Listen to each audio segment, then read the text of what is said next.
Welcome to the RuPaul's Drag Race recap show for Season 7, Episode 12, titled, And the Rest is Drag.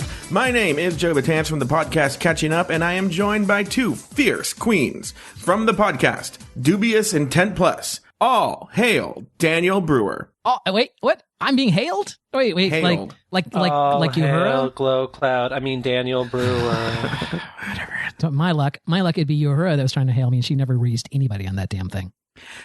I have no idea what you're talking about. I did. I was just... I knew Joe wasn't going to get it. And from the podcast Big Silly Homo and Cocktails and Cream Puffs, please bow down to Donna Suggarz. Yeah. Donna Elizabeth Suggarz. Yeah, Donna Elizabeth because I'm a Suggarz. queen. On your knees, bitch. Okay, I just took it way too dark. I'm sorry. I just went right to 50 Shades. Okay. Ooh. This week, the final four girls performed in a music video, starred in yet another pointless acting challenge, sat down with Mama Ru, showed off their best runway drag, and to top it all off, all four of them lip-synced for their lives. But in the end, Kennedy's struggle was real, and she was sent home packing. Ladies, any initial thoughts on the episode? You know, Joe, I condone this episode. Do you? I do, and I condone everyone that watched it. You know, I've been hearing people make this joke. She was trying to conduct, you know, Yes. so like, Yes. yeah. She knows how to conduct herself, but she said condone. She knows how to condone herself. Yeah. And these other girls don't know how to condone themselves. Oh, no, they don't. Now, I know I am the first person to say we should never talk about the editing. We should never talk about behind the scenes. But if anybody wanted an example of the producer saying, get this bitch off this show, this was the episode, because she was not the worst queen this week. Why did she go home? Wait, hold on a second. What do you mean she wasn't the worst queen? I think she was. I think she did an amazing job during the music video. Now, hold on. She danced well. I will give her that. She danced well. She did all of her choreography correct. Her lip sync was on point. Yes, we all know she sucked at the challenge for the pointless acting challenge. Yes, but they loved her last outfit. They said that this is an iconic outfit for her. There was no negatives about her final runway. So 2 out of 3, she does terrible at the acting part, but does great in the other 2, and she's the one sent home. All right, but in fairness, I don't think any of them sucked at the dancing, because when we've seen these videos, or we saw the video last year, they're going to be on screen for all of 10 seconds. So it's like they're going to, as long as they nailed 1 or 2 of the moves that they can cut back in, it's like it was fine. The acting challenge, I would submit, is much more important, because that is what people are going to pay to see. When people pay to see Bianca Del Rio, when they pay to go see Raja, when they want to be they want to be talked to and entertained as an MC, right? Whether or not you're a comedy queen like Bianca, or whether you're just, a regular queen like Raja, or whatever, it's like when you go to the clubs to see them, they have to talk to you. And Kennedy cannot talk. She uses the wrong words. She says stupid things. She has all kind of weird sayings. She just does not conduct it. I mean, Michelle Visage, but Michelle Visage nailed it when she said, if she's so professional, why was that speech so bad? And the point is that if you're going to win this show, you're going to be going to clubs and speaking to people. Like, you're going to be up on stage conducting, a speech. And if you can't talk, condoning the speech, please. Yeah, you're going to be condoning the speech. And if you're that bad at it, well, then, she kind of has to go. I'm sorry. That's the job. I think if you just take it, like, if you're saying, if we go with our usual rule that the edited version that we see is the reality, I think you can make the case that maybe Kennedy went home for just going after those 2 queens so viciously. Yeah, could be. She didn't come off well there. No, there was definitely a thought that this time, either way, I think that there was a point that the producers stepped in and said, this is what you didn't see during the judging, because she did get really vicious behind the scenes. Now let's take this one step further, though. If you really, the airplanes are coming for me. If you really want to take it down to playing favorites, whatever, Kennedy makes a joke about Pearl's dancing, and for the first time ever this season, we actually see a flashback 3-way cut of them showing an example of what she's talking about on the screen, of how badly Pearl dances, which they've, when they talk about other people, we've never seen a flashback of that. That was kind of like look, here's how stupid she looks when she's dancing. I mean, so you could make the case that they were, trying to taint the water against Pearl. After Katya's elimination, Kennedy washes off Katya's lipstick mirror message. I'm not gonna lie, y'all. I was trying to pronounce that Russian. I'm not even gonna even attempt it. Okay, I've been listening to Google Translate now for 2 days. I can't do it. So pretty much something in Russian, gobbledygook, and then it says, if you need me, you know where to find me. The dumpster out back. XOXO Katya, aka the Brooke Hogan of drag, aka Diarrhea Perlman. I love her.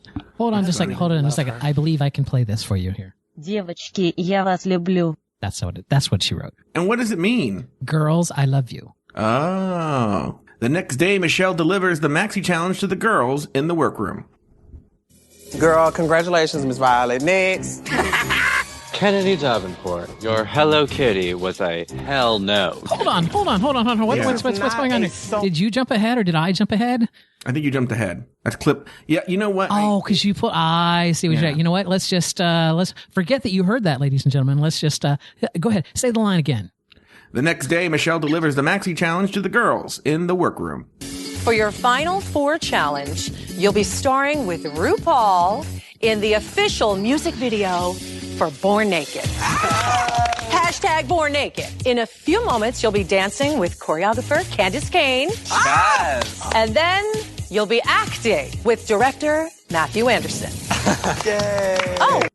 You know, let's talk about this right now. I should have put a group discussion here, but right. we're not going to we're doing things a little bit different here. We're going to change things up a little bit for this episode. So instead of focusing on the challenges, we're going to analyze each queen. So before we go into Donna's runway look breakdown, let's just talk about the challenges right now because we're going to be talking about the queens individually for the rest of the episode. I was thrown by this, and maybe you can tell me if you saw this too. Now, granted, we watch these episodes more than once because we're pulling clips and we're like, writing notes about them and stuff like that. But it seemed to me like Ginger was genuinely confused by the hashtag. Like she'd never seen someone make the hashtag sign with their hands before. It's just, it's like she like what holds part up her are you hand. talking about? When Michelle comes out and says that we're going to do, Born Naked, hashtag Born Naked. She did that sign that you do with your fingers, right? You cross your two fingers, hashtag Born Naked. And then it cuts to Ginger, like holding up her hands as if she's never seen her fingers before, like, hashtag. It was just, I don't know. Hey, you have to give it to her. She's only 27. She 29. Understand? I'm sorry. She's only 29. She doesn't understand these things, these hashtags. That's right. She's a full 7 years older than Pearl, and I can't. Wait, I need to make a note of something. Can we play a real game here? Can we play guess how old she actually is? I'm saying 40. Oh, you're saying I'm saying like 36, 37. Yeah, I would say Kennedy is probably 40. As my friend at the bar said, black don't crack, and she's cracked. Oh shit. Well, I'm going to tell you something. And what's funny, I had a conversation with Daniel earlier today where I said I didn't want to do this, but I actually have something to say here, and I don't have anything to write this down for later. But I went, as we'll discuss later, I went to the finale for the taping of the finale for RuPaul's Drag Race. Oh yes, I went to the finale. Oh yes, I know, had an orchestra. I didn't want to do that. I had an orchestra sheet know. for the finale. Oh, yes. But during the show, when they're interviewing Jasmine, Ru asks Jasmine like about who friends she made on the show, and she talks about how she became best friend with Kennedy on the show, and they met on the show. But she said she'd been a fan of Kennedy's for years, and she said, "I've been watching Kennedy on VHS or something like that for 20 years." And the audience, like everyone, like laughs and looks at Kennedy, and Kennedy looks at her and goes, "Shh." What Kennedy said on the runway at the end of the show, right? We can talk about this in the Kennedy side, but she said, "I've been doing this professionally for 17 years." And I'm just like, yeah, but you're 29. You've been doing drag professionally since you were 12? Mm-hmm. What a progressive family. Her parents were so accepting. All right. Well, we can talk about, I have more things to say about Kennedy. We can talk about her there. You know what, Donna, are you ready to do your runway looks? Oh, so early. What we're gonna, did you not hear? So what we're gonna do is we're gonna do the runway looks, and then we're just gonna break them down. We're gonna talk about each one of the four queens. Did you have anything else to say about the acting challenges or the choreography or anything like that? I kind of felt like the music video was just, there wasn't really anything there. I think it's going to be the same as last year, right? We're going to see them on screen for 10 or 20 seconds, and it's nothing shady against Ru, but I don't like this song. Oh no, it's not a good song. It's not a good song. She has done music videos with much better songs. I wish she had chosen another song from her album. Any other song from hashtag some other song. But no, I thought the dancing went fine. I think, the manufactured drama of like the wig slipping or the earring falling off, that was just whatever. The cuts were made. They all did a fine job on the dancing. Even Ginger did a good job on the dancing. I mean, you're a drag queen and you're dancing up a storm or moving around a lot. I mean, just shit's gonna go wrong sometimes, and that's what takes are for. It's not yeah, I like the acting challenge. I like the fact that in all three characters, Kennedy is staring down, so all you see is like her eyelashes, like the top of her eyelashes, like pointing down, and which is like the most unflattering look that you could see on a thing. But yeah, no, I mean, it was so similar to last year, right? Last year was the same thing. Music video plus acting with Rue and a challenge that we don't get to see the whole skit until later. So yeah. Okay, it's time for Donna's runway look breakdown. Yes. Uh-oh. Why isn't it playing? Oh, feel it. Pearl. She's giving you rolling out of bed hair and all. Violet, she's giving you a when I go, I'm going like tchotchke. Ginger is like one of those Commodore sheepdogs, but it's walking on its hind legs. And Kennedy's outfit, honey, that's the one she wore when she beat Master Control in Gaytron. I like that one. Joe, any thoughts? I actually, you know what? I didn't mind the look so much, but I don't know anything about fashion. I dress like a lesbian. So you didn't mind. Never ask me about wait, you fashion. Didn't mind whose look? Any of them. Here's the thing. I liked all of the looks. I know this is going to sound like, whatever. I didn't like Ginger's because I just thought it was like, you look like your mom. It's like that is such an... It was flattering on the top. The bottom of the dress was hideously ugly. The fact that it was full sleeves was weird. Yeah. It was just a weird choice. And it's white. It was just a very odd choice. It was. And the wig was so big and it was just so pageant, like just so like, that vapid. That wig has gotten more screen time than anyone else on this show because that is the same fucking wig she has worn every single challenge since the beginning. But it's like, if you've ever been to the Miss Florida pageant down, in the South, it's like, this is what they all do. They all come out with that fake, fast, plastic fucking smile on their face, and they do the I'm going to smize at you, and I'm going to act with my eyebrows, and, because I can't. It was just, I hate that. I hate that vapid kind of pageant queen thing. Sorry. Here's what I'll say, and actually, Pearl just looked like she always does, and then Violet. I thought Violet was so sickening all year that this look was sort of a letdown. I don't think it was horrible. Really? Because this look was very much it kind of had like a phoning it in kind of feel to it. Yeah. I understand where she was going with it, but I just don't think that she went far enough. The fact that it was pants just threw me off. But they could have done something more with it. All right, but they were sequin pants, which doesn't show up on SD. The HD version, you can see the pants are very sequin and they're very nice. I think she says it in the workroom, right? She says it in the workroom when she's like, I want to set myself apart from this. I want to be the future of drag. I don't want to go out there in some pageant dress like everyone. I want to set myself apart from that. And Violet's whole thing is that kind of androgynous kind of model runway kind of a thing, right? And it's like, this was the kind of culmination of this. This is very Victoria in the sense of here is a girl acting like she's a boy dressed as a girl. You know what I'm saying? It's kind of like that, is she or isn't she a girl? That whole androgynous kind of a thing there. Because if you didn't know that was a boy dressed as a girl, you could very well assume that, it's a girl trying to look like a drag queen dressed as a girl. You see what I'm saying? Oh, I see what you're saying. Yeah. So I think she was just going for that, this is the future of drag, androgyny kind of a thing. I think that's my feeling. All right. Well, before we analyze each queen, let's talk about the one major narrative point: conflict between the two remaining older queens and the younger queens. In the teaser, Kennedy and Ginger go after Pearl and Violet immediately after Katya's elimination. Oh, wait, let me say it again. Congratulations, In the teaser, Violet. Kennedy and Ginger... Oh, okay. No, go ahead. In the teaser, Kennedy and Ginger go after Pearl and Violet immediately after Katya's elimination. Girl, congratulations, Miss Violet. Next. Kennedy Davenport, your Hello Kitty was a hell no kitty. This is not a sewing competition. Y'all know you had to sew, and what the fuck did you do? Girl, okay, so what? I'm not a seamstress. I don't know how to sew. but no other bitch on this show has ever been able to sing like me or act like me. Oh my God. I feel like I'm in a pressure cooker. The heat is on, and eventually it's just going to explode. And at the end, you're pulled pork. I need a smoke and a nap. I gotta give that bitch credit. That's a good line. Later in the episode at the makeup table, the girls remember their first impressions of each other. While Violet's first impression of Pearl is funny, Kennedy uses her first impression of Violet to gang up on her. Violet. My first impression of you is that, you was full of yourself. And has that changed? No, it hasn't. Because you haven't let it die down. So I do respect you, but I still think you full of yourself.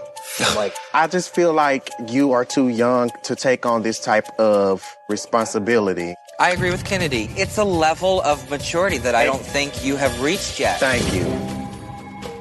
This is a job title. It's not just here's a check and a crown and have fun. It's you've got to be an ambassador for RuPaul's Drag Race. You are a representative, and I don't feel like you have been in this game long enough to know that you have to step out of Violet and be professional about certain situations. And I don't feel like you've been there. You're not there yet.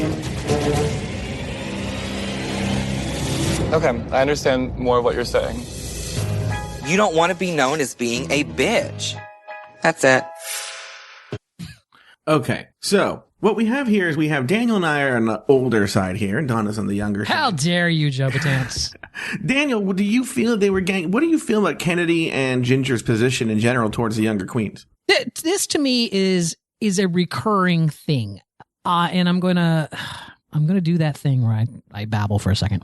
I work in an industry that is meritocratic as opposed to, whatever. So in programming, it's like, it doesn't really matter what your age is. There's people that are younger than me that excel at better things and whatever. You tend to overlook that because really it comes down to how good are you at doing what you do as you work in these groups of other programmers. And there's people that are older than me that are better, and there's some people that are younger than me that are better, and I'm better than a lot of them, right? It doesn't matter what your age is. It's what you've put on the table. It's what you bring to the table. So this whole argument that you're too young to do this, or that you haven't paid your dues yet, or whatever, is that I hate that whole argument. I hate it in politics. I hate it in work. I hate it in everything. It's like, who is the best person for this job? It doesn't matter whether they're supposedly the next in line or whatever, right?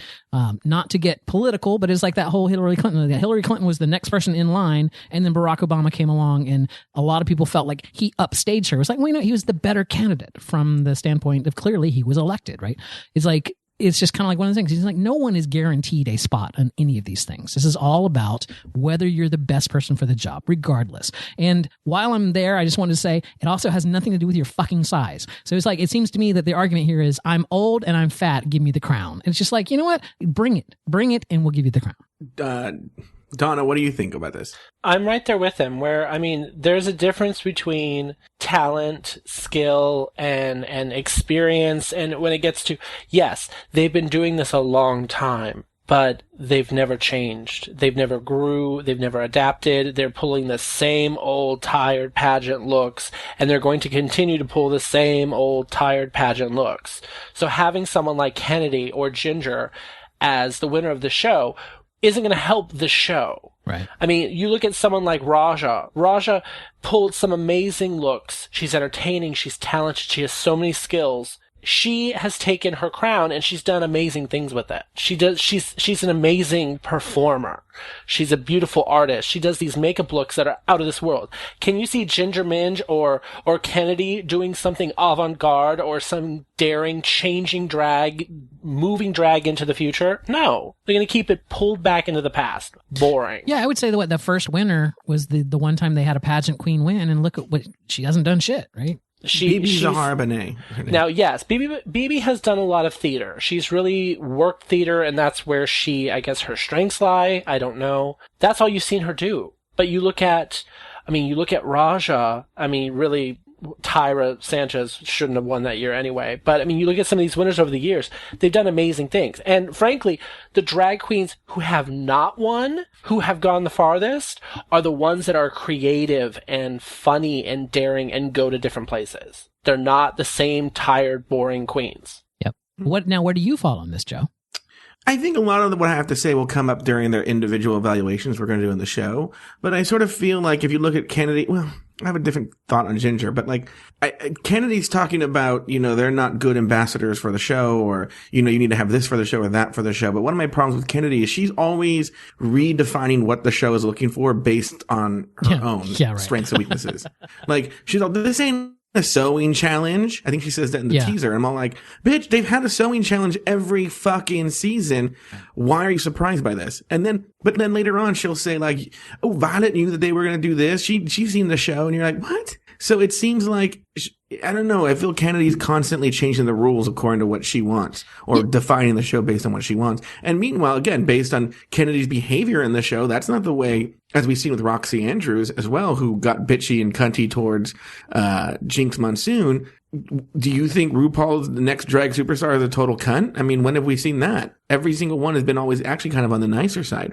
Yeah, I want to call bullshit on Ginger's first clip there, where she said nobody has acted or can sing like me. It's like, really? What was that about? Out of 5 seasons of like 15 queens a season, it's like, really? No one in the history of Drag Race can sing or act better than you. Actually, Jinx is an incredible actress and singer. Doesn't Jinx have doesn't Adore have a single out? And Jinx, what about, what's his name from Australia? Adore has an album. Yeah. What about?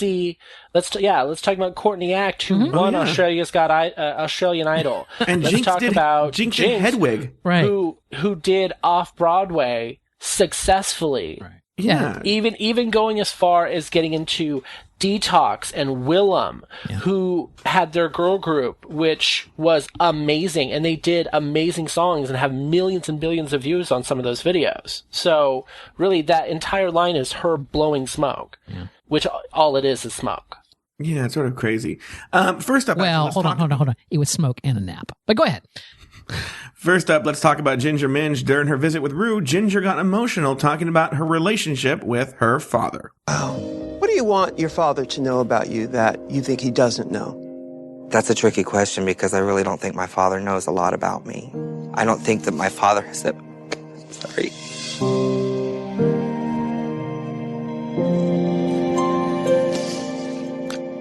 My entire life, I felt like I didn't even know who my father was.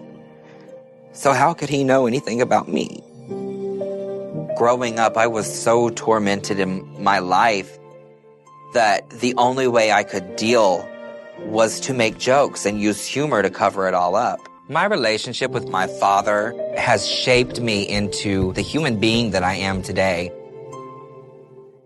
No matter all the bullshit that's happened in the past, I just hope that he's proud of me. Listen, I'm so proud of you. Oh my God, RuPaul's her father. Can I say this? Now, maybe it's because I had loving parents who never divorced and who raised me well. You hear these queens with these terrible life stories, and he's over there going, I just hope that he's proud of me. It's like, why the fuck do you care? And he left you all these years ago, you'd never seen him or talked to him, then fucking move on with your life. But, is this a precursor? The only way to get on the show is to have, a fucked up childhood or some traumatic incident? No, but a lot of them that are coached, right? Because reality TV is like a thing now. It's an industry, and it has been for years. And that's like when you watch any of these videos of former reality stars that give you advice on what to do and everything, they always tell you, have a hook, have an emotional story, because it'll get you more camera time or whatever. That's why I call bullshit on that. So that's why the entire time those of you listening couldn't see me making the fake tear gesture on my face. You're like, this is all bullshit. It's all fake. It's all just vague. Oh, I had a horrible childhood because, whatever. Yeah, we all had bad. You know what? Every single person that was ever chubby as a child uses humor as defense. It's like, that's how you do it, right? That's you learn to be the funny kid. Yeah, and I mean, self-deprecation is the first fucking thing I learned how to do. That's how you survive, honey. Actually, I learned self-masturbation first. Anyway, let's move on to I'm sorry, go ahead. Next, Ginger listens to her critique on the main stage. Your characters were the most fleshed out. Dancing is not your strong suit, but I think you did it your way. I loved that you had a wig malfunction and you made it work. The fact that you still went with it shows your level of professionalism. This bombshell White Diamonds number, this is the best drag that you've had in the entire competition, and you saved the best for last. Thank you. Next up, Pearl. cut it late there. That's all Sorry. right. Fine. And let's just wrap it up here. Finally, Ginger tells us why she should be America's next drag superstar. Thank you, Violet. Thank you. All right, Ginger. If I could, I would split this with Kennedy. I'd say crown us both. We'll get conjoined twin gowns and we'll wear them all year. But my other two sisters, as much as I do love them, Violet has the shortest temper I've ever seen. And that's a problem when you're dealing with the world. And Pearl, as much as she has grown, was ready to walk away from a golden opportunity. Not to mention, this is America, land of the free, home of the fat people. And if we're going to supersize our French fries, why can't we at least supersize our next drag superstar? Thank you, Ginger. Yeah. Okay. I'm officially on a diet. I'm fat. Give me the crown. And here's the thing. It's just all right, great. It would be nice to see a larger girl win, but I don't think it has anything to do with them being a larger girl or not, right? It has to do with whether you can bring it or not. Now, I mean, I can think of some big girls from past seasons who were amazing performers, but I mean, none of them have truly brought it enough to take that crown. And we know Ginger has it. Right. She really has it. So for her to be like, well, I deserve it, you don't deserve shit. Okay? Sorry. I'm never going to like her. I think that is the big problem here, right? Is that she has an unlikability. Now, Joe, you went to the finale. You went to the finale and you sat in the orchestra section because you're very important. Yes. I know that you had mentioned when you went last year that there were definitely crowd favorites when they because they do a fake. Did they do a fake crowning of everyone? They did do a fake, but I have something very important to talk about this at the end of the show about this. I have a theory, and I think there's even deep game involved. All right, but they did a fake crowning of everyone. What was the crowd reaction to Ginger Minge winning? Was it? I think you can't really judge it based on the fake crowning because everyone's exhausted by the end. They're trying to muster up any sort of energy. I'll tell you this. When the top three came out for the first time, when they introduced them, Ginger got a healthy amount of applause, but the place went batshit for both. Well, I'm going to say this to make everyone feel better. I think we can all agree Katya should be the winner. And if you were judging by the theater's reaction at the finale, yes, several times to the point where it brought Katya to tears when the cameras weren't rolling, the roar was deafening for Katya. Yeah. Like, almost as much for RuPaul herself. Okay. And throughout the course of the night. And we can talk about that later. Okay. But with the top three, so you have to just say Katya was number one. Okay. Mm-hmm. But among the top three, Pearl and Violet got the most love by far. If you had one of those clap meters that they have during bad talk shows or whatever. Mm-hmm. But like Pearl and Violet got way more love than Ginger Minge. Okay. And that's what I kind of thought. So, I mean, that to me is kind of the arc here, right? Is like Ginger has shot herself in the foot. This whole thing, she's shown her nasty side, and it's, this is the problem when you have a contest that was filmed a year ago, but the winner wasn't picked. The winner won't be picked until after people have seen it. So now we get to take into account crowd reactions. Like it's one thing for you to go on Survivor and be evil and mean and whatever, because that you're voted by your peers there on the island, right? And if people at home see you and they think that you're like really mean or that you don't play well on the camera, no one cares, right? I mean, you don't care because they're not the ones that are voting. But in this case, I think they do take that into consideration, right? It's like if on Twitter where we're supposed to be voting, if it was just like 90% Violet Chachki, then they wouldn't crown Ginger Minge, right? It's just kind of like one of those things. Like if it was 30%, 30%, 30%, they may go with whatever they were going to go with. But if it was like really lopsided, they're not going to go against that. And I think Ginger really shot herself in the foot for being a winner here just by being so devious, underhanded, and just kind of ugly. And I don't mean ugly physically. I mean ugly like, personality wise. I'll say it. She's ugly physically too.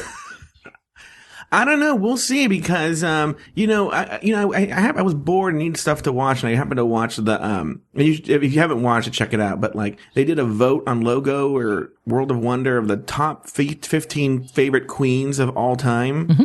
And they used it by audience voting. And like number one, like, cause I think Bianca's number 4 and Adore's number 3. I think number 1 was Adore, but I think number 2 was Nina Flowers or something like that. And you're like, what? And you're because Nina Flowers totally was probably pushing her Twitter army to go vote. Exactly. So, I don't see Pearl and Violet as really pushing their social media to really vote, but I could see Ginger totally doing it. Yeah, but I don't think they're going to go off the Twitter stuff. I think a lot of it is that audience reaction they have there, plus just general social media, just general people's reactions. Even even shows like this, right? I mean, just when people talk, I haven't really heard anyone make a credible argument as to why Ginger, Well, here, I will. The one argument I will say, and I do not want. I Ginger heard to one from He Who Must Not Be Named. I want to hear it. I want to hear it. Tell it to me. What is it? He said that if you look at the three of them, if you are going to pay to go see a drag show, and one of the top three is the host,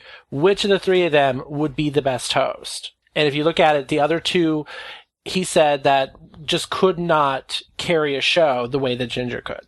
I'll agree with that. No, I'm not necessarily going to agree with that. I think it depends on the style of hosting that you're looking for, right? If you're looking for that bitchy New York insult queen kind of a thing, then yeah, but not everyone looks for that. And I think a big problem here is that Bianca Del Rio is so good at what she does that if you take this poor carbon copy of her, like a really inferior carbon copy of her, and make her the winner the next year after that, it's going to invite nothing but comparison between the two. And Ginger just pales in comparison to Bianca Del Rio. It's like one of them is excellent and the other one is just like a shitty copy of that. And I think, the best thing to do from a production standpoint is just to go a completely different way. Violet, we're going to talk about her next, but Violet, to me, this episode, I really turned around on Violet. It's like, I wish she would have been doing more narration throughout this entire episode. I really kind of like Violet after this episode. I think when you're not always going to Katya, who God knows I love Katya, but it's like when you're not always going to Katya for the funny lines, Violet actually had some really nice lines this time. I think Violet, and you also have to remember, Violet has never been on the bottom two, ever. Ginger has been there. It's like Violet has never once during this entire competition been in the bottom two. The one argument I will say for Ginger, here's what I'll say, taking everything into account, is she's very, very polished. Pearl couldn't give a fuck. And I actually think, to believe it or not, that's kind of her strength. I actually think she does. That's just not her thing. Violet is all about the look, right? Ginger is very polished. Once again, to talk about the finale, they went to Ginger's mother in the audience, okay? They went to all their mothers, but they went to Ginger's mother in the audience. And Ginger's mother's not used to being on television, okay? Ginger was able to see that her mother was struggling and jumped right in and was able, just like a very skilled host would do, be able to say like, okay, my mom's struggling. I'm going to come in and work it out and make it less awkward. Whereas the other two queens just let their mothers flounder in awkwardness, So I think Ginger's very polished, but I think Ginger's very much pushing a sad storyline, and there's stuff that's revealed on the show, and so she's pushing that, which is funny because I don't think I've ever known Ru to pick somebody based on their, like, think of all the queens that have won. Yeah, none of them ever been for their story. Yeah. This isn't RuPaul's charity, right? This is RuPaul's Drag Race. But Ginger seems to be pushing that sort of story, and but she is. I think the boohecker who shall not be named is correct in that she could host a show. The other two couldn't. That is, I think that is a huge strength in Ginger's favor. I will say she's very polished. However, I would be so much more. Even demonstrably so, because I've already done it. I would be so much more willing to travel, an hour and a half out of my way to see Katya or Trixie than I ever would Ginger, ever. Okay. Or for that matter, to ever see Violet or Pearl. So, yeah. Next up, Violet Chachki sits down with RuPaul and talks about being named Shadiest Queen. Because you won Shadiest Queen, remember? Did I? Did that hurt your feelings at all? Kind of, but I knew that wasn't the case. I was just like, okay, well, I need to work hard to show these girls who I really am. I think the biggest thing that I've learned throughout this process is to just be aware of your first impressions, because it could be a lot more difficult to change someone's first impression after their mind's been made up. I know that you're only 22 and you think, well, sure, this is nothing. A lot of people have this. Let me tell you, a lot of people don't have it. On the main stage, Violet listened to her critique. Dancing is not your favorite thing to do. With that said, I thought your dancing was really good. For the acting challenge, what I loved about that, I think you had so much separation between your characters. You really told the story beautifully. Don't take this as shade. But did you run out of clothes? Oh, God, no. Because for me, this does not say Violet's best drag. For me, it feels like a natural progression for you. I think I get what you're doing. I think you do, too. Okay, thanks. Good. Finally, Violet tells us why she should be named America's next drag superstar. All right, Violet, tchotchke. I already feel like I am America's Next Drag Superstar. And I've been telling myself that for a really long time now. I've always, looked up to myself. The only really validation I've ever looked for is from this show. And I mean, as far as my competitors go, I honestly do feel like I represent the past, the present, but more than anything, the future. Okay, Donna, do you think that Violet represents the future of drag? I think that she is, when it comes to her looks, she's definitely willing to go to places that you don't see, and she's doing this fun mixture of vintage in a new way. So, I mean, from a fashion standpoint, yes, she is the future of drag. Personality-wise, I don't really know what her act is. I don't know what type of performance she does. That's something I would have to see. So, I mean, I think that she is, if there's something more than just the looks. Daniel, what do you think? I think she's very young, and I think that is probably more than anything what we were seeing here. However, I do see the potential there. I mean, on every single acting challenge this season, which is way out of her comfort zone, she's delivered. She was the best divine out of that god-awful poop sketch. The 3 different distinct characters that she did on this acting challenge, I thought she took direction well, and she did a really good job of them. I think, a lot of times when you're between 2 really big voices, right? Like, not to draw any Donna Elizabeth Sugar correlations here, but when you're between 2 really big voices, sometimes you can't always express yourself all the time, because there's just 2 people that are sucking up the oxygen in the room.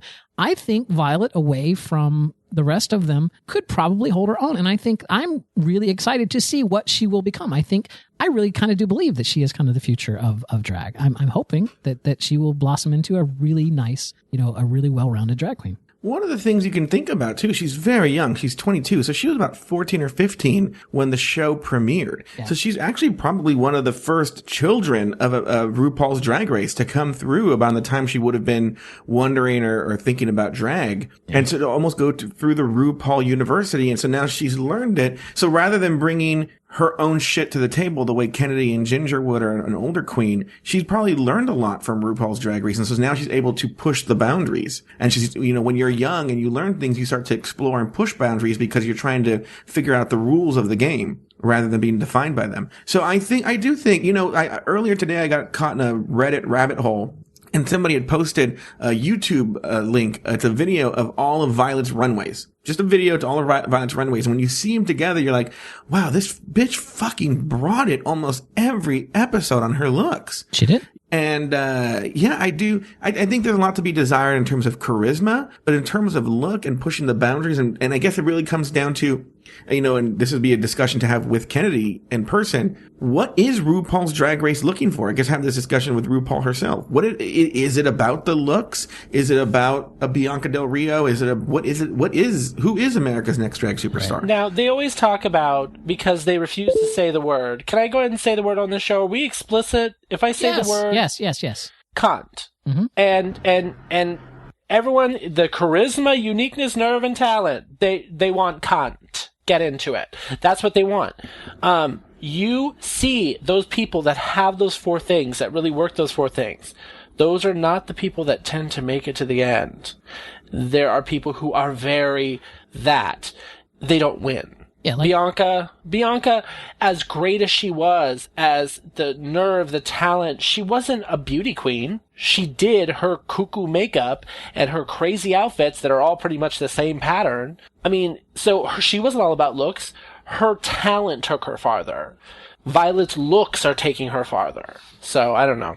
Yeah, and Bianca was a great comedy queen. But it, by far and away, the comedy queens don't win every year, right? It's like, it's one of these things, they don't go for the same type every single year. It's like we've had almost every different type of queen.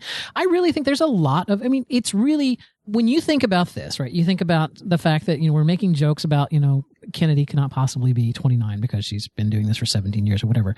Here's Violet, who's 22. She has not been doing this for more than 3 or 4 years. And look at the level she's at now when she's only been doing this for 3 or 4 years. It's like, I see nothing but really good things ahead for her. And by the way, I really like your porn.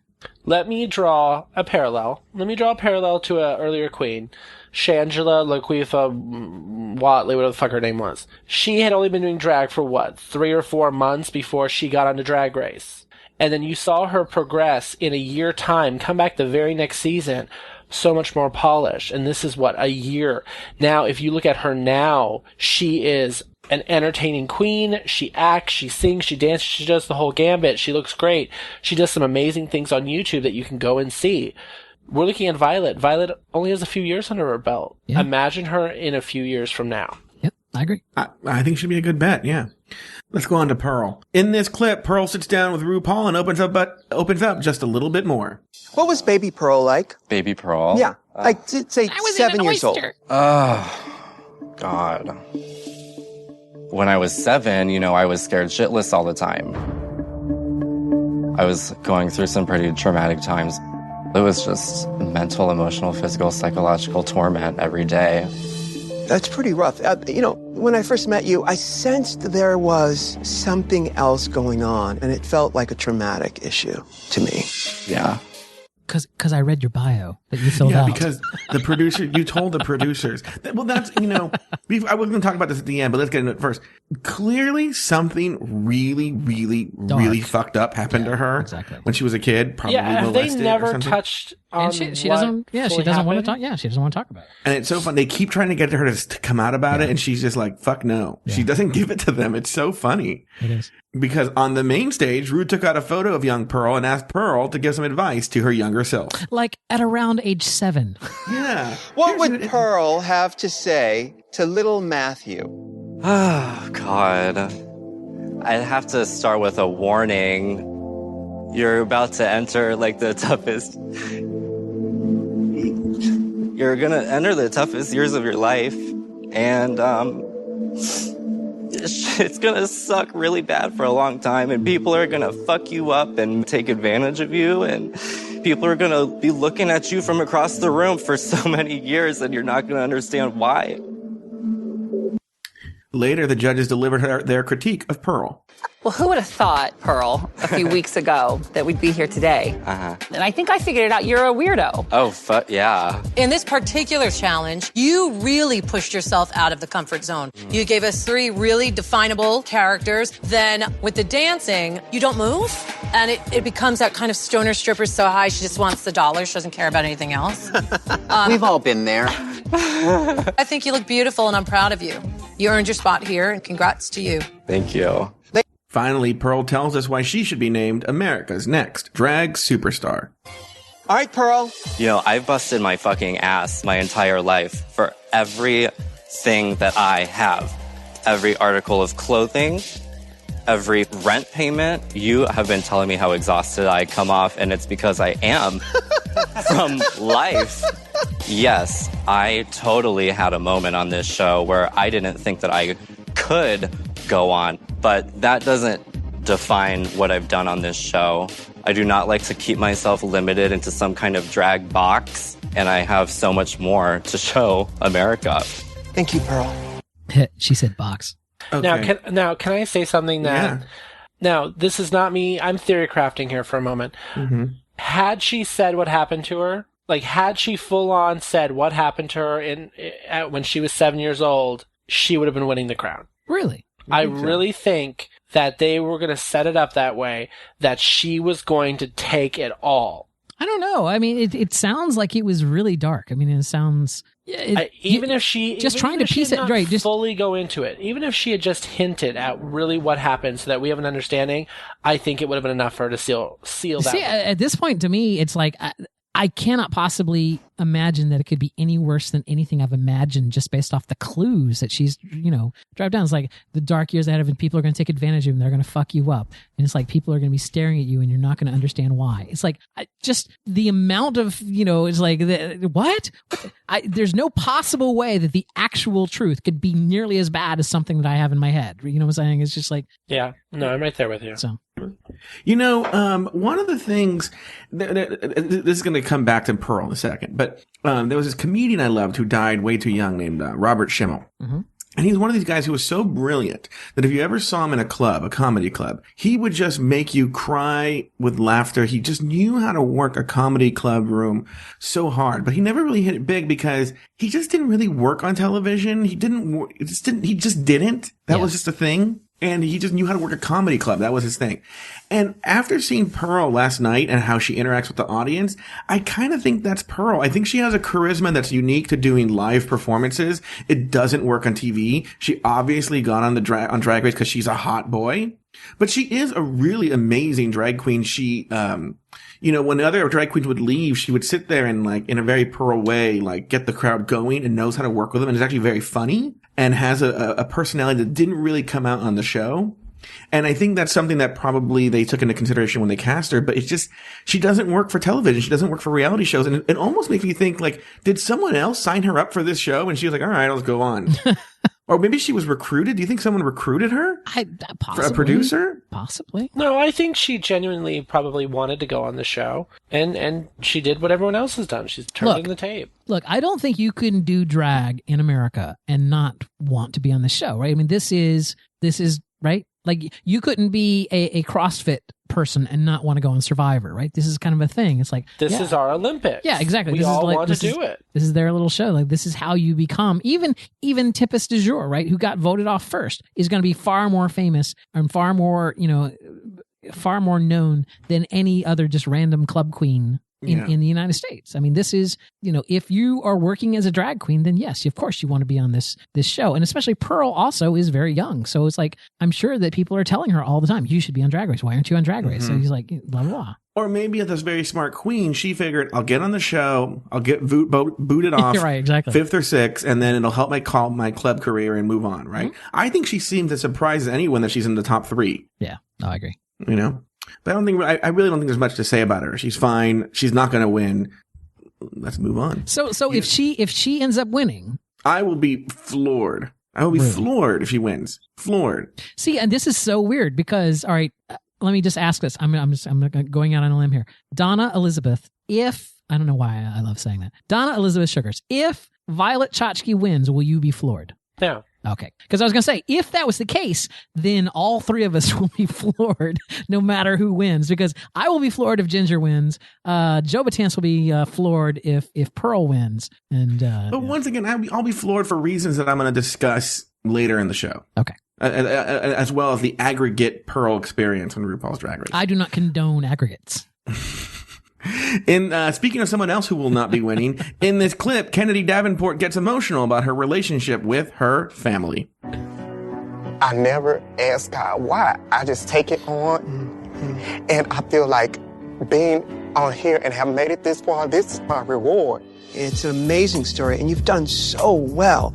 I am so proud of you. Thank you. I loved watching you just work through it and make it happen. I will see you out there. That's right, honey. I'm just saying. IJS. Can I just say that music that was playing under the beginning part here, just this right here? I never. That is piano with medium echo and strings. That is like the typical like heartstring music that you would play. That would be on the biggest. That is like under every clip on The Biggest Loser. It's just like I just kept eating all the time. Well, one of the things we learned in this clip in the little whole interview, I didn't pull it, is that her dad died, and so then she had to take care of her retarded sister. Her mentally retarded. Yeah, but no, her dad just recently died. But she said died.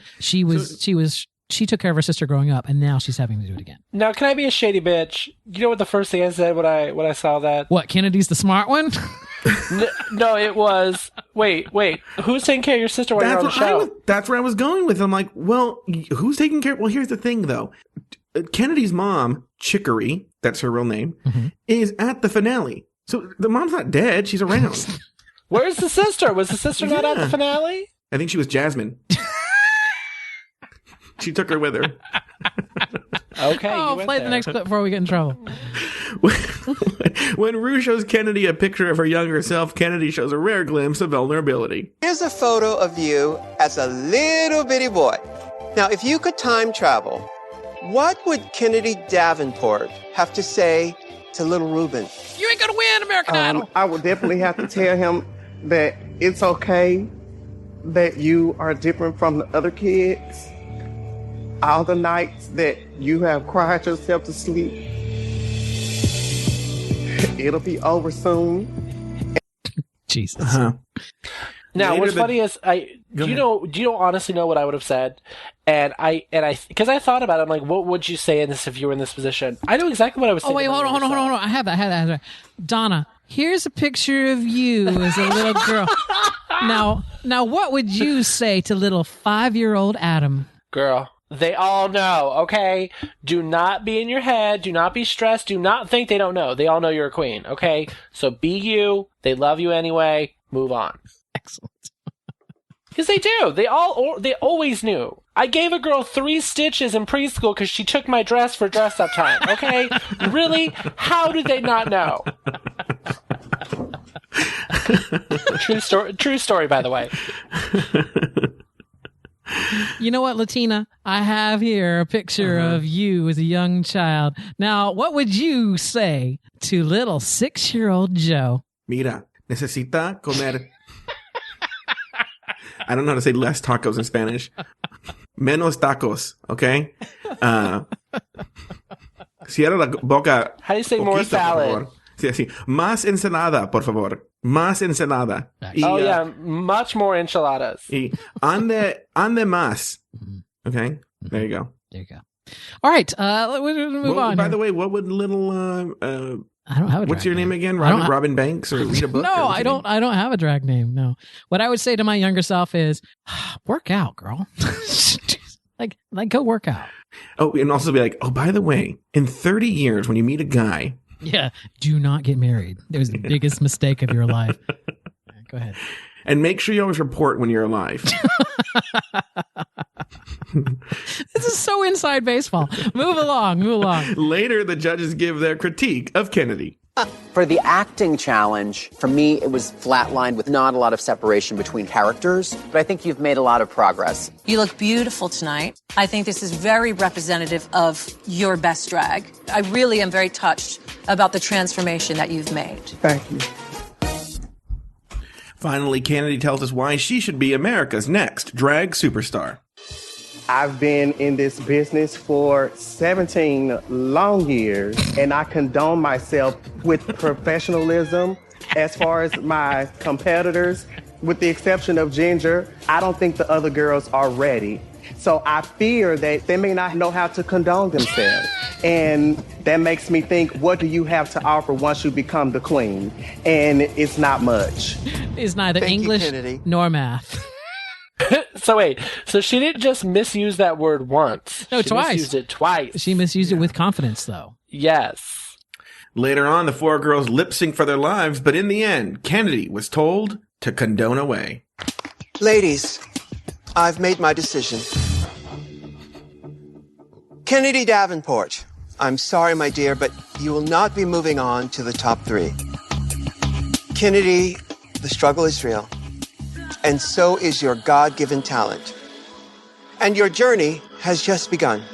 Thank you. This has been a wonderful experience, and I couldn't have asked for anything more, so thank you very much. Now, sashay away. I'm very disappointed that I'm leaving the competition right now. I've done all that I could do, and it just wasn't enough. It was enough for me. Newark, LaGuardia, Kennedy. All right. I got nothing. Look, Daniel, that's the last time you ever have to hear that. I know that's it is. The good news. It is. Wait, no, they'll do it at the finale too. I think everyone has those bitchy, everyone always says the same thing, I tried my hardest, but it wasn't enough. It's always that same stupid shit. Really, no one just says, you know what? I'm shocked I made it this far. Now, Donna, you're going to be on the show next year because if I have to fly my ass to Buffalo and make you, record that goddamn tape. No, you have no idea. I will fucking do this. Here's the thing. It might be the only way to get you here. When you get eliminated from the show, which I'm hoping is at the finale. But let's say, God forbid, that you get eliminated first. What are you going to say? I'm shocked I made it this far, unless I'm the first one voted out. And then I'm going to go to my old fallback, which is from my raiding days in World of Warcraft. Keep it classy and don't die. I think, because Katya, I don't know if you noticed this or not, but when Katya got her little maquette, she sniffed the butt. Oh, I know. I think you should take it a step further. I think you should lick it. Just stick your tongue out and just lick the butt a little bit, and then just like, I can't even believe I made it this far. Yeah. Yes. Okay. Now we have a plan. There you go. I have a plan. I'm sorry, Joe. I've totally I've totally condoned your show. Yeah, you've taken over condoning it. Mm-hmm. All right. Well, no, but we're doing it. We're talking about it. Kennedy, what are we thinking? Donna told us earlier she didn't feel she should have gone home this week. Really? Who do you think should have gone home, Donna? She should have gone home weeks ago. Oh, I agree with that. I mean, she really should have gone home weeks ago. But if I'm looking at this challenge alone, I probably would have sent Pearl home. This would have been the week I would have sent Pearl home, because I wasn't a huge fan of how she worked it on for the music video. Her acting was, it was just kind of her playing herself, kind of fucked up. I loved her mother character though. Mm-hmm. And when it came to her runway, I hated that outfit. And I hated her lip sync. So I honestly, I would have sent Pearl home. It's so weird watching it in the bar, because I watch it in SD at the bar because that's how Logo comes across. But then the episodes because I bought the pass on Amazon, so I get the episodes the next morning in HD. Pearl's outfit in SD looked horrible. It's like the sheen off of the satin of the cups looked like oblong triangles, the way the light caught them on SD. And it wasn't until you watch it in HD that you realize it's a full bustier that she's wearing. And it was just the fact that the light was so harsh on one of them that the SD cameras just couldn't pick up the resolution of the remainder of the bustier. Okay, then you know what? I am going to hold my opinion on that, and I will go after the show and actually watch it in HD. Yeah, or look for some still shots of that outfit that she was wearing, because it was like, yeah, it's kind of like that one week that she wore the googly eye outfit, and I didn't realize those were actually googly eyes until I saw it in HD. It's like, it's such a travesty that Logo is just, not in HD anywhere in the fucking world. But it's just like, maybe one market somewhere, I don't know. But it's like, what we're seeing is just so, it's like Vaseline on the lenses or whatever. But yeah, no, her outfit looked a lot better in HD than it did. Now, Joe, I know you download them off iTunes. So did you agree? Yeah. Would you agree with that? I download them in SD because I hate the season, but I'm going to download the finale in HD. Okay. Yeah. But yeah, I thought. Can I go ahead and just say that I am very glad I have watched most of this season in SD, mostly because I can't imagine Ginger in high definition. It is frightening. But you do get more of the Katya jokes about her. I just spray paint this all black and let it drip down. It's just like, she has got a harsh, solid black shoe polish like line here that she continues down. One time, you know what, Donna, maybe after the season's over, maybe we should do one or two more episodes where we talk about makeup, because some of the things they're doing with contour and stuff is just, I don't know if it's the way to do it or not, but it just seems like it doesn't work really well. It's like this past week. Now I know I'm bringing this up only because you are a makeup person, right? You went to school for doing theatrical makeup, correct? Yeah. Oh, you were muted. I'm sorry. I was just oh my God, I've said this wrong. No, but it's like this week, I mean, Kennedy looked like a white girl. It's like she had like a white face on a black body. It was just like, it was so washed out with her makeup that it was just like, was that what you were going for? It was just, actually, this makeup this week, I don't know if someone said something to her or what. She is normally much darker. Yeah. Like the highlight she used was almost like a pearl color. I watched her as she was applying it going, what the fuck is that highlight? The highlight, okay, realize there's your base tone. Your highlight is usually 2 to 3 shades lighter. Your low light or your shadowing is 2 to 3 shades darker. Like that was like a pearl, and girl, your skin's mocha. Yeah. Like those two are far extremes. Yeah, it looked like Janet Jackson. Like it was that bad of a contrast. It's just like it was. It did make her look like a much lighter skinned black woman, but it was, that was a pretty extreme highlight. I'm sorry, Joe, we've completely bored you. No, well, makeup does bore me, but but no, please go. People love it. I just. No, I mean, we should really talk about I would love to talk about just drag in general. After this show is over, let's do a couple episodes just about the process of drag. Yes. That would be very interesting to listen to. And we have a lot of, between us all, we have a lot of drag queen friends that we could bring on, and we could actually talk about the actual process of drag. I actually have 0 drag queen friends. From tucking to contouring and everything. Well, as I have made very clear from the many shows that I do, the name of my autobiography is going to be Donna Suggarz, Too Fat to Tuck. Sold on iTunes, get it. And I don't have to worry about tucking because I have this thing called fat that slowly protects it, and you wouldn't tell that I even have a penis. When I've seen Rue, and I've seen her many times, on TV and everything. Yes, from my orchestra. From my orchestra seats. I'm talking about finale. I'm just even talking about when you see her walk down the runway. Does she need to tuck? Oh, she's tucked for the heavens. I hear stories about she is big and girthy. But why? Because if the dresses she wears are so cover her, so you could let it hang out. Why would you need a tuck? Because you want that smooth. Yeah. You don't want even the hint of a bump there because you will get clogged. Oh. Have you like stand and look at yourself profile in the mirror? It sticks out. It's like, doesn't matter that it's a big flowing dress. It's going to stick out. That's going to cause a visible bump in a dress. A dress is not designed in the same way that pants or underwear are to accommodate the male bump, right? It's like a dress is designed to kind of like hang flat across that area. And it's like, so no matter what you have there, it's going to poke out as opposed, so it needs to, be tucked. Now, obviously, some queens who are doing more severe looks do more severe tucks, and those are, girl. I mean, I can't even imagine the, girl. All right, can we talk about the Violet Chachki porn? Have you seen the Violet Chachki porn? No. I have Someone finally share seen that it. link. Where is this? I need to see it. So Violet Chachki, as an 18-year-old twink, did porn under the screen or under the nom de plume of Frankie Malone. You know what? I enjoyed it. I enjoyed it. I'm a fan, but at the same time, it's just kind of like if he wasn't on Drag Race, he would have just been another twink doing porn. You know what I'm saying? It was like there was nothing.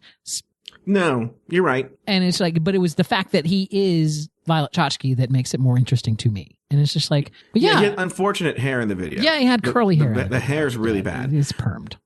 But he just has a killer Twinkie body.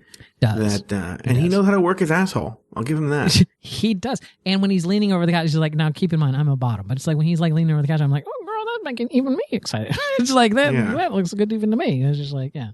I didn't expect his penis to be so large. Yes, you know what the thing is? No, it's only 6 inches, but he's like so fucking thin that it looks like it's 9 or 10.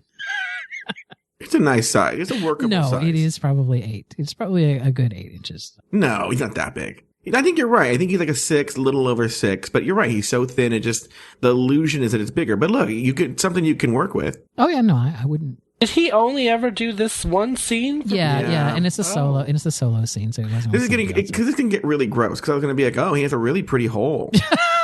Which he does. Sometimes you can get kind of guys who have gross holes. Maybe remember when the judge was like going like, oh, I love his ass, whatever. Yeah. Maybe she had seen the porn. Maybe she had. Could be. Yeah, lots of women love gay porn. Maybe that's what Jessica Alba meant when she went, smells good. I know. Maybe that's what. Oh my God, we are so far off the rails. All right, let's talk about this. I know you didn't want to talk about it, Joe Betance, but I have to share with our listening public, all 6 of them. I have to share this exchange that I had in text yesterday with Joe Betance. What? What do you think? You think I know what I'm going to say? You think this is what I'm going to share with him. All right. So, yesterday afternoon at yesterday afternoon at about I have to I scrolled back too far. Hold on. Oh, you know what?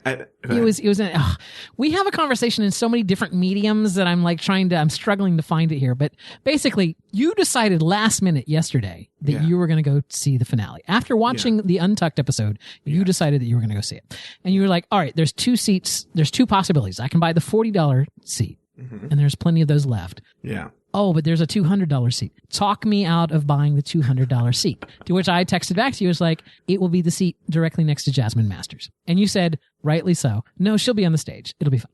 And it's like, look, it's the nosebleed seats. I know where it's at because it's where I sat last year. I'm just going to get that and I'll be fine with it. Now, tell the universe what happened to you, Joe Betance, when you got to your nosebleed seat your nosebleed $40 seat. What happened? Well, here's what's going to be even more embarrassing is I always dress like shit, but I was particularly, even for me, dressed like shit. I looked like a roadie who had just been moving Van Halen all day. And then what's worse is I wore because I knew I would be taking notes. So I had a little notebook with a pen in my pocket on my shirt. Like oh my nerd. God. Did you have a fedora that had like the word press written in hand? I right? might as well have, right? Oh my God, that would have been so great. But I was wearing just like gross jeans and a gross shirt. I'm like, I'm going to be in the fucking nosebleeds. I'm only going to take notes on this because I really want to see it and see what happens, right? And as I'm sitting there in the nosebleed, I'm like 4 rows from the back of the house, right? This usher comes up and down the aisle going, we need one person. And meanwhile, what loser goes by themselves to this thing, right? Mm-hmm. So I raised my hand. What loser went by themselves? That loser's name is Joe Elizabeth Betance. Right? So I go, me, and I have to jump over this little Mexican girl and get into the aisle. He goes, come with me. And he takes me downstairs to the orchestra level right in front of the stage. And I'm sitting with the queens and everybody, the VIP, because they needed to fill one seat. I'm sorry, bitch. I don't care if the 3 of us had gone together. If that happens, I'm by myself, girl, right here. Excuse me, random stranger I don't know. Now, when he was just telling that story right now, this is what was going on in my head. He took me by the hand and he said, I'm going to take you down to the pit. I'm going to pull you close to me. And I'm just going to slam you. You're going to be right underneath RuPaul while I'm going to be buried so deep in you that you're going to be tasting it. That's what I said.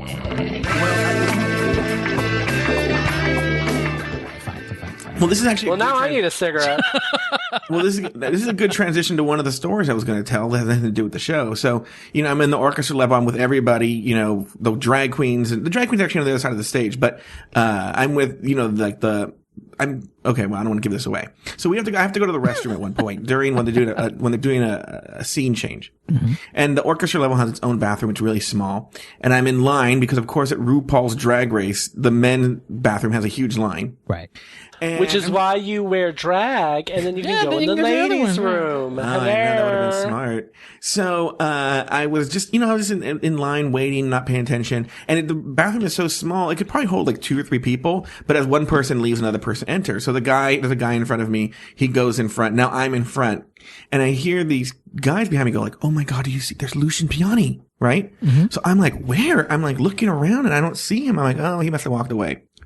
I go in the bathroom, I pee. Yes. I'm washing my hands, and the guy next to me, very small quarters, looks at me. The guy in front of me was Lucian Piani.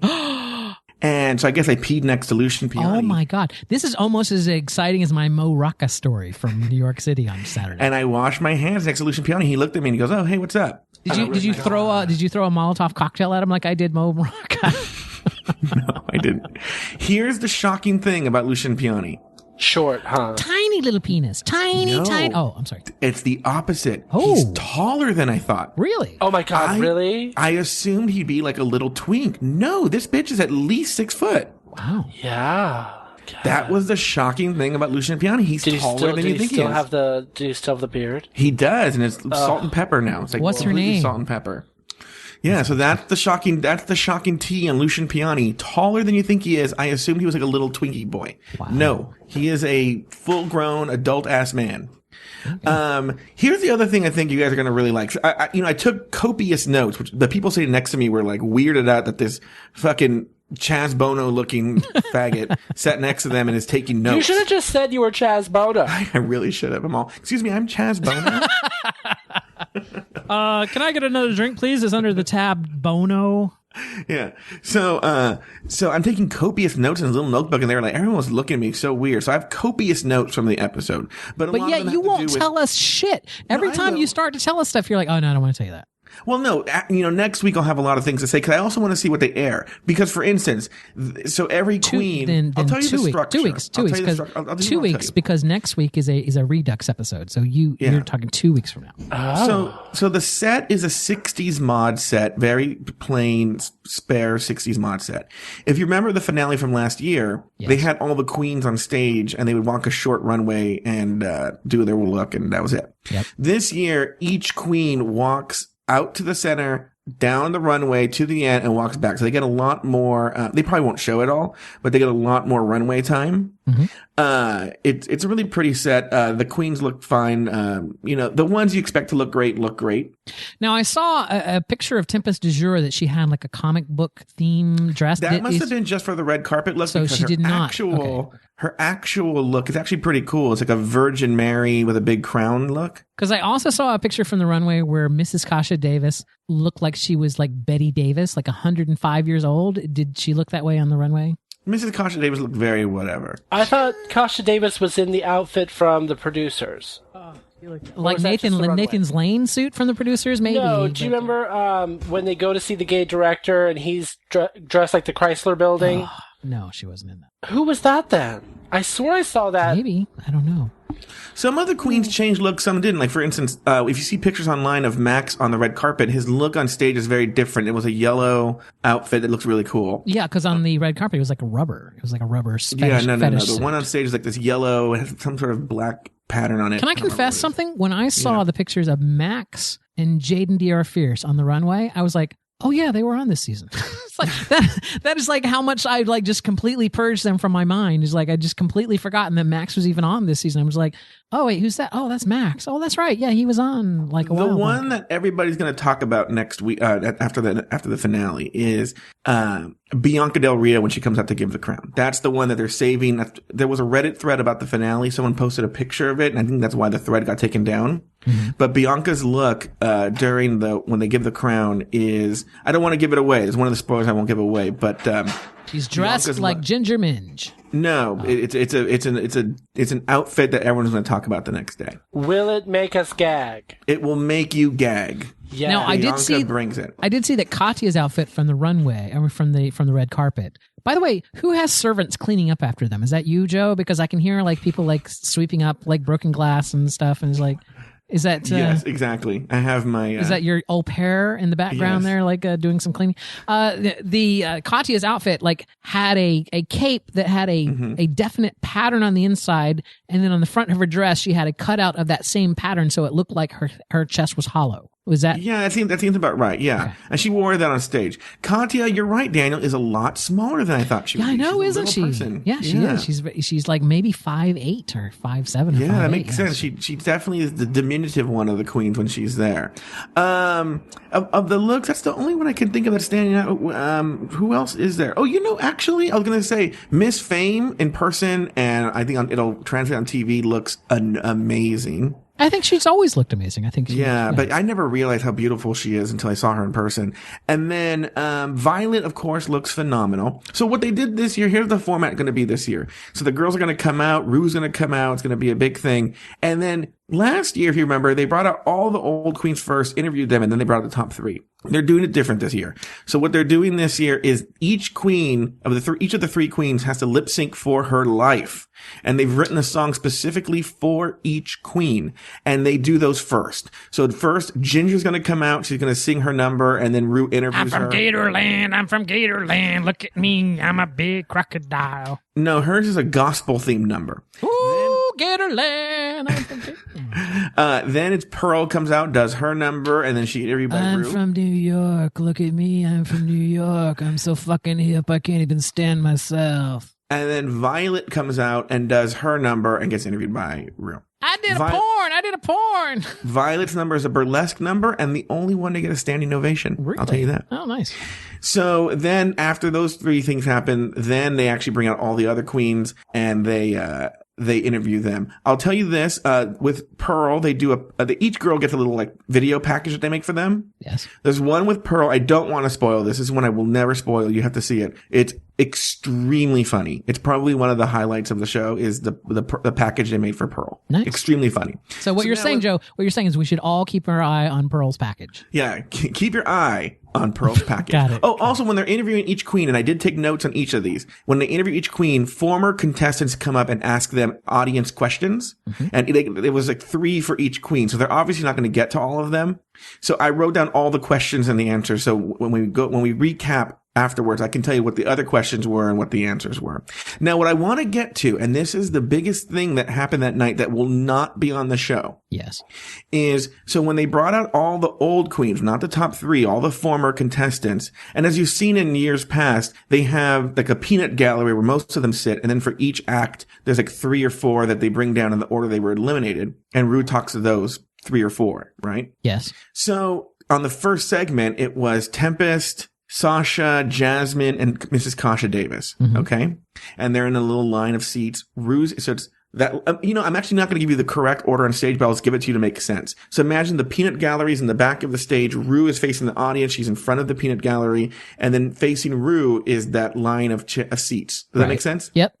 So now we're on Jasmine, and Ru asks Jasmine, and she says, when you were eliminated, Kennedy whispered something in your ear. Kennedy, what did you whisper in Jasmine's ear? And then there's silence, right? And nothing. And so Ru goes, Kennedy, I'm talking to you. We're going to do this again. I'm going to ask you this question. Please answer it. And she asks it again. She says, Jasmine, when Kennedy whispered something in your ear, what did she whisper? Nothing. And Kennedy goes, I'm really confused what you want me to do. You need to turn around. And Ru just, oh my God, goes, bitch, I'm lit. You have to work this way. Let's do this again. So then Ru goes, Jasmine, when Kennedy whispered something in your ear, what did she say? Kennedy, what did you whisper into Jasmine's ear? Mm-hmm. Kennedy goes, I don't remember whispering anything in Jasmine's ear. Oh my God. Oh my God. Ru, there's silence. And Ru can't look at her. And Ru goes, bitch, you know what you said because we produced this segment. Okay. Now we know how to do it. Let's do it again. And then she goes, Jasmine, what did Kennedy whisper in your ear? So then Jasmine goes, oh, she said, keep your head up. So then they stop taping. And then Kennedy goes, Ru, I'm sorry. I didn't really know what you wanted me to say. And Ru goes, Kennedy, then Ru said, I could have wrote it down. She said, don't worry. We got it in the can without you. And the whole crowd was like, ooh, like, so that's not going to be on the show. This was all off camera. But, Ru was not happy with Kennedy during the taping. Kennedy was not condoned in that. Kennedy didn't know how to condone herself during the show. And then during a sound check, so when they brought out, Trixie, Katya, and, there was somebody else there. During the sound check, there's a lot of time. Usually most of the queens just sit there and you sit there in silence. But when it was Trixie and Katya on the stage and they were doing the sound check, Trixie and Katya basically did like a 20-minute show. Yeah. On the stage. I could totally see that. And I'm so totally jealous I didn't get to see it. Yeah. And, it was hilarious. And so, like I said, anytime there was any attention on Katya, the crowd would roar for Katya. And she, at one point, again, not on camera, when this is before when they were doing a switch out, she teared up a little bit. She was genuinely moved. So she is such an amazing person. It's like, I can't say that enough. Just from meeting her, she is such an amazing person. Now, one of the things I saw online, did you guys know, because they were saying like, oh, they're clearly not going to ask Violet about, because they didn't go anywhere near any of the stuff on Untucked because, they don't like to promote that stuff. But then also, they said they also didn't bring up, the Sharon Needles crown drama. Did you know about this? Mm-mm. No. Okay. So I read about it. So remember they did this Absolute promotion a couple of years ago that was really stupid about like who stole Sharon Needles' crown? Yes. Right? Yeah. It was really stolen. So Sharon was in Atlanta, okay? And she was judging a competition that Violet was in, okay? And she was wearing the crown while she was judging. And then the crown went missing, okay? For a couple of years. Sharon eventually got it back. But in those couple of years, so through some social media, I don't know how it popped up. Maybe it popped up recently, I don't know. But a picture showed up with Violet wearing the crown. Really? Yes. And so this became a big thing this season when people found out. And I guess Violet's always claimed that she didn't steal it, but her friend did, and she was just posing for the picture. For God's sake, Violet's 22. Like, if this Sharon Needles was crowned how many years ago? Maybe like 2 or 3 years ago. So Violet was 19, 18, 19? Come on. Are you saying she did or didn't do it? No, she didn't do it. But it does speak to her, like, how good she is. If she was in a contest that Sharon Needles was judging when she was 18 or 19, yeah, then, the girl's got talent. Yeah. So people were upset about they didn't ask her that question. And so, I didn't know about that story. And so I was like, oh, look at that. And, so that's, again, there's a lot more to say. We'll know more what to talk about after we see the finale to see what they actually show. Because a lot of, for instance, there are a few jokes I don't want to kill. There's some great jokes that are going to happen in the finale that I don't want to. All right, here's the question. Here's the question. Yeah. We've got a Redux episode next week. Are we going to meet back here next week and talk about the Redux episode, or are we just going to take a week off? I can't even do unless we do it on Wednesday. I can't even really do next Tuesday. All right, so we will be back 2 weeks from now. We'll talk about the finale, and then after that, Donna Suggarz is going to bring in some of her gal pals. And I'm going to bring in some of my... You're muted, honey. And I'm going to bring in some of my gal pals. And we're going to talk about the art of drag. We're going to talk about just the process of drag. Wait, hold on. Let me produce here for a little bit. Why can't you do that next week? Because my drag girls are going to be gone. Yeah.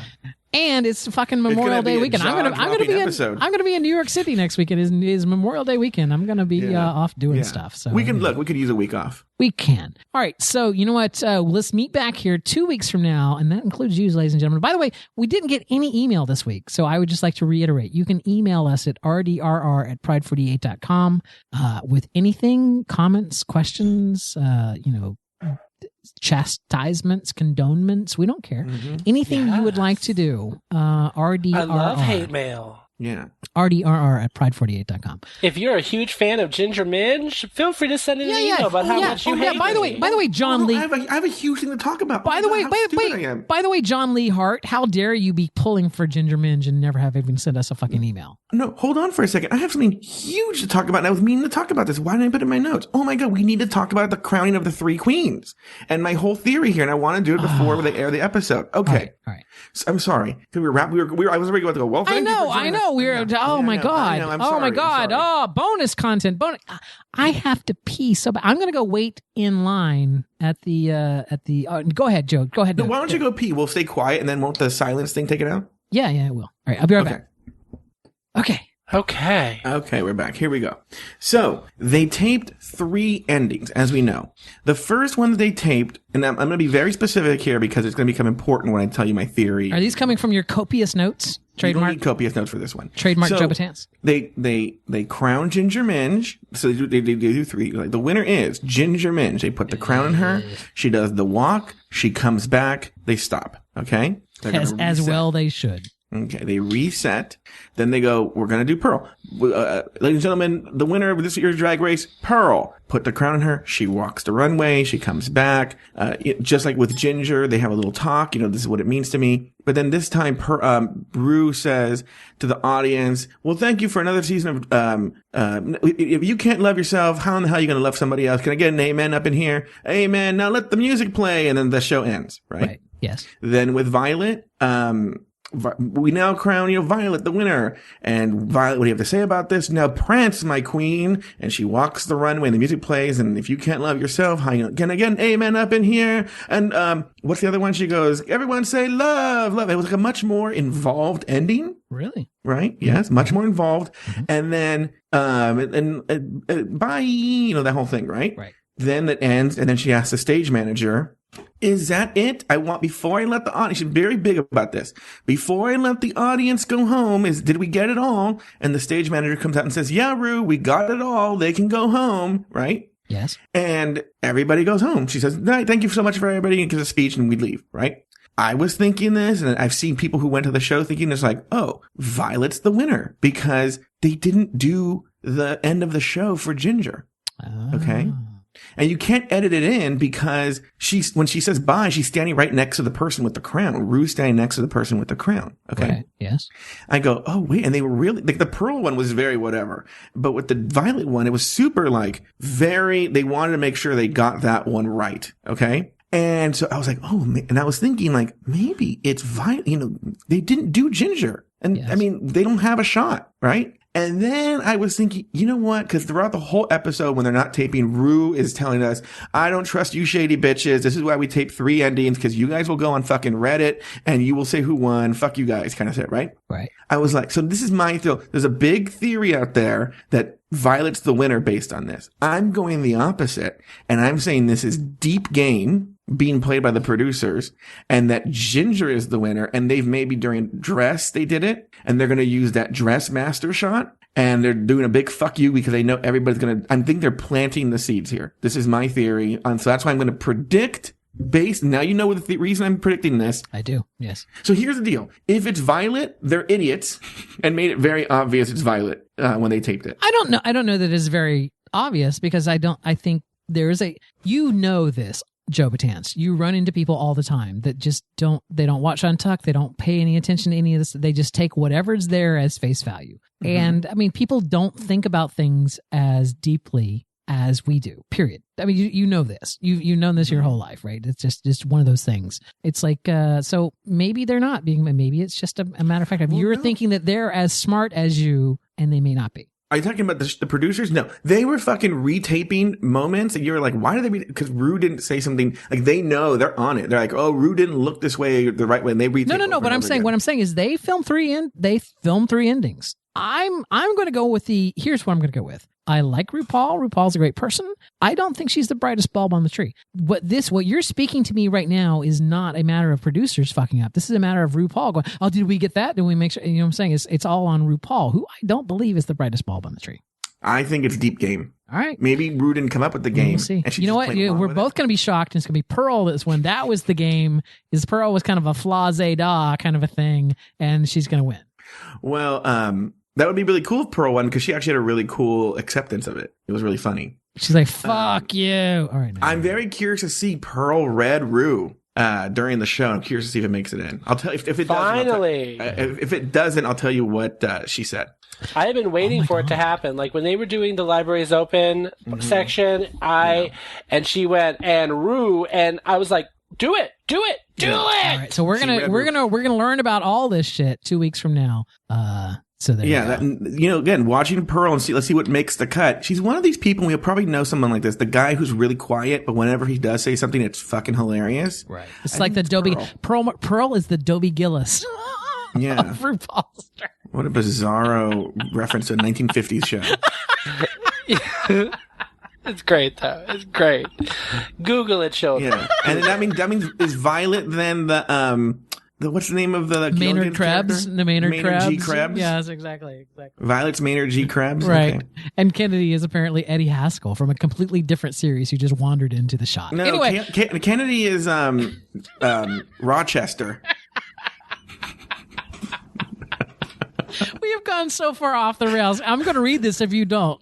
Well, thank you, Joey, for joining us for the penultimate episode of RuPaul's Drag Race. Visit our website, pride48.com/RDRR, where you can find all of our contact information, leave us a comment, and find all of our old episodes. So, until 2 weeks from now, for Daniel Brewer, Donna Suggarz, and myself, sashay away. Until 2 weeks from now?